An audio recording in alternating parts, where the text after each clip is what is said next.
ആഗോള അയ്യപ്പ സംഗമത്തിൽ നടത്താത്ത പരിപാടിയുടെ പേരിലും തട്ടിപ്പ്. നന്ദഗോവിന്ദം ഭജൻസ് പരിപാടി അവതരിപ്പിച്ച വകയിൽ 8 ലക്ഷം രൂപ നൽകിയെന്നാണ് ദേവസ്വം ബോർഡിന്റെ കണക്ക്. എന്നാൽ അങ്ങനെയൊരു പരിപാടിയിൽ പങ്കെടുത്തിട്ടില്ലെന്നും ഏതെങ്കിലും ബില്ല് കൈമാറിയിട്ടില്ലെന്നും നന്ദഗോവിന്ദം ഭജൻസ് വ്യക്തമാക്കി. നിയമസഭയെ തെറ്റിദ്ധരിപ്പിച്ച മന്ത്രി VN വാസവനെതിരെ അവകാശ ലംഘനത്തിന് നോട്ടീസ് നൽകുമെന്ന് രമേശ് ചെന്നിത്തല പറഞ്ഞു. ആഗോള അയ്യപ്പ സംഗമത്തിലെ അഴിമതിയുടെ കണക്കുകളാണ് ഓരോ ദിവസവും പുറത്തു വരുന്നത്.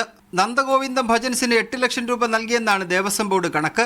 എന്നാൽ പരിപാടിക്ക് നന്ദഗോവിന്ദം ഭജൻസ് പങ്കെടുത്തിരുന്നില്ല. ടീം പങ്കെടുക്കാത്ത പരിപാടിയുടെ ബില്ലാണ് ദേവസ്വം ബോർഡ് സമർപ്പിച്ചിട്ടുള്ളത്. പരിപാടിക്ക് ക്ഷണിച്ചിരുന്നു, ഒഴിവില്ലാത്തതിനാൽ പങ്കെടുത്തില്ലെന്നും നന്ദഗോവിന്ദം ടീംസ് വ്യക്തമാക്കുന്നു. എന്നെ നോർമലി വിളിക്കുന്ന പോലെ ഒരാൾ വിളിച്ച് പ്രോഗ്രാം എടുക്കാൻ പറ്റുമെന്ന് ചോദിച്ചു. നമുക്ക് അന്ന് എന്തോ അസൗകര്യം ഉണ്ടായിരുന്നു, നമ്മൾ പരിപാടി എടുത്തിട്ടില്ല. നമ്മുടെ പ്രോഗ്രാം ഇല്ലായിരുന്നു, നമ്മളങ്ങനെ പേയ്മെന്റ് വാങ്ങത്തില്ല. പ്രോഗ്രാം ഉണ്ടെങ്കിലേ നമ്മൾ പേയ്മെന്റ് വാങ്ങും. പ്രോഗ്രാമായിട്ട് ചെയ്യാൻ പറ്റുമോ എന്നാണ് ചോദിച്ചത്. അപ്പൊ നമുക്ക് ഡേറ്റ് ഇല്ല എന്ന് പറഞ്ഞു. ആഗോള അയ്യപ്പ സംഗമത്തിന്റെ പേരിൽ വൻ അഴിമതിയാണ് നടന്നതെന്ന് രമേശ് ചെന്നിത്തല പ്രതികരിച്ചു. തെറ്റായ കണക്ക് നൽകി ദേവസ്വം മന്ത്രി നിയമസഭയെ തെറ്റിദ്ധരിപ്പിച്ചതാണ്.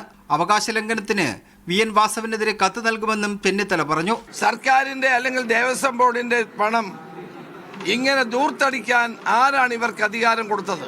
ബഹുമാനപ്പെട്ട ദേവസ്വം ബെഞ്ച് ഇന്നലെ നിശിതമായി വിമർശിക്കുകയുണ്ടായി. ഇതിനെപ്പറ്റി വിശദമായ അന്വേഷണം ഉണ്ടാകണം.